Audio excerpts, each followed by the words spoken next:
त्रेतायुग में एक बार बारिश के अभाव से अकाल पड़ा। तब कौशिक मुनि परिवार के लालन पालन के लिए अपना गृहस्थान छोड़कर अन्यत्र जाने के लिए अपनी पत्नी और पुत्रों के साथ चल दिए।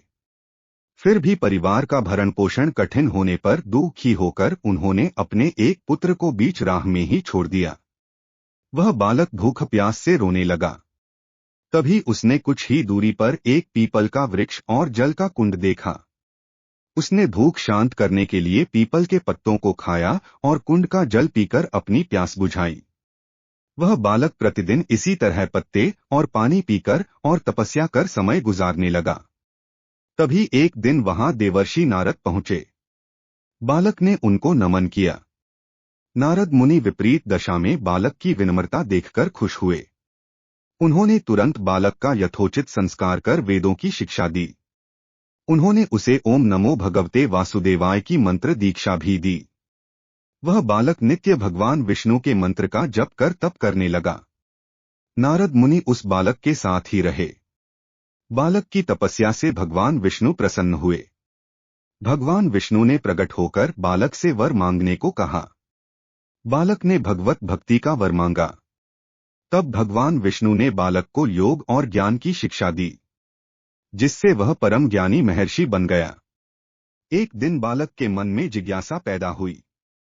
उसने नारद मुनि से पूछा कि इतनी छोटी उम्र में ही क्यों मेरे माता पिता से अलगाव हो गया? क्यों मुझे इतनी पीड़ा भोगना पड़ रही है? आपने मुझे संस्कारित कर ब्राह्मण बनाया है, अत मेरी पीड़ा का कारण भी बताएं। नारद मुनि ने बालक से कहा, तुमने पीपल के पत्तों को खाकर घोर तप किया है, इसलिए आज से तुम्हारा नाम पिप्पलाद रखता हूं।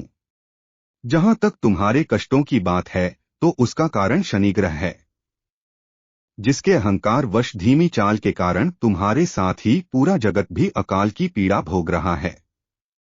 यह सुनकर बालक ने बहुत क्रोधित हो गया।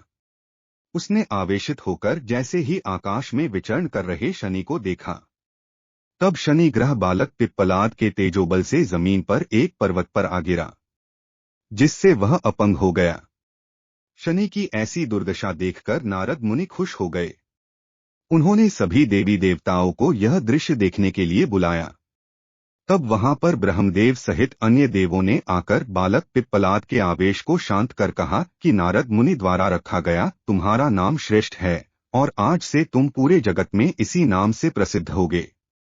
जो भी व्यक्ति शनिवार के दिन पिप्पलाद नाम का ध्यान कर पूरी श्रद्धा और भावना से पूजा करेगा, उसको शनि ग्रह के कष्टों से छुटकारा मिलेगा और उसको संतान सुख भी प्राप्त होंगे।